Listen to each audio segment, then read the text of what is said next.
Babaklasin na nga pala ngayon mga kakulit ng inyong daddy kulit ang mga porma ng Thai beam na kanilang binuhusan nitong mga nakalipas na araw. At dahil ilang araw na nga mga kakulit ang lumipas simula nga nung binuhusan nila ito. Kaya naman ngayon babaklasin na nga ang mga porma para naman matuyo na nga ang ilalim ng semento. At kung inyo nga palang naaalala mga kakulit bago nga nila mabuhusan ang Thai beam nito, pinakita ko nga sa inyo nitong aming huling video na dumaan nga si Bagyong Uwan dito sa amin. At nabanggit ko nga rin mga kakulit na itong mga video namin ngayon late na nga rin po talaga namin na i-upload. 2 araw nga kaming hindi nagpatrabaho mga kakulit simula nga noong nabuhusan ng Thai beam. Sapagkat pinatuyo nga muna namin ng maayos itong Thai beam bago nga kami magpasimula ulit ng pagtatrabaho. Dahil sa pagkakaalam ko nga mga kakulit na ang susunod naman nila na gagawin dito ang pag-aasinta naman. So bali ngayong araw nga pala na ito mga kakulit kinabukasan pa nga lamang ulit kami makakapagpatrabaho. Pero dahil naiinip nga ang inyong daddy kulit na nakikita na ganito ang ipinapagawa naming bahay. Kaya naman habang wala nga siyang ginagawa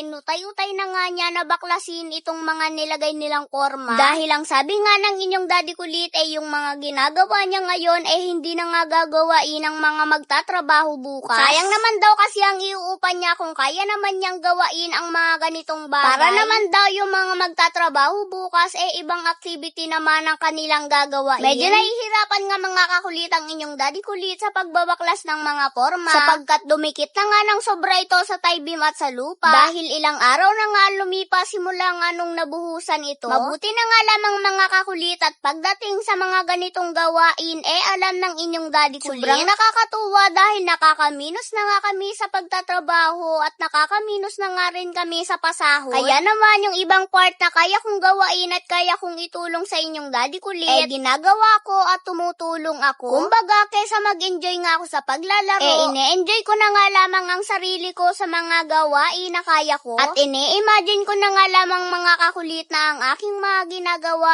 para nga lamang akong naglalaro. Parang ginawa lamang ito ng jowa mo sa'yo na akala mo totoo sa buhay mo. Pero ang hindi mo alam pinaglalaroan lamang palang pagkatao mo at ang puso mo. Charot, hindi dapat gayon.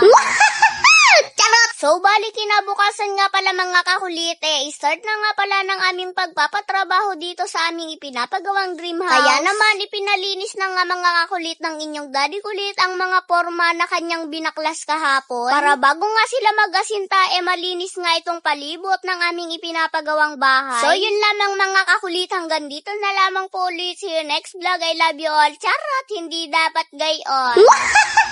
Charot! Yun, yan ang napanalunan ko agad ngayon.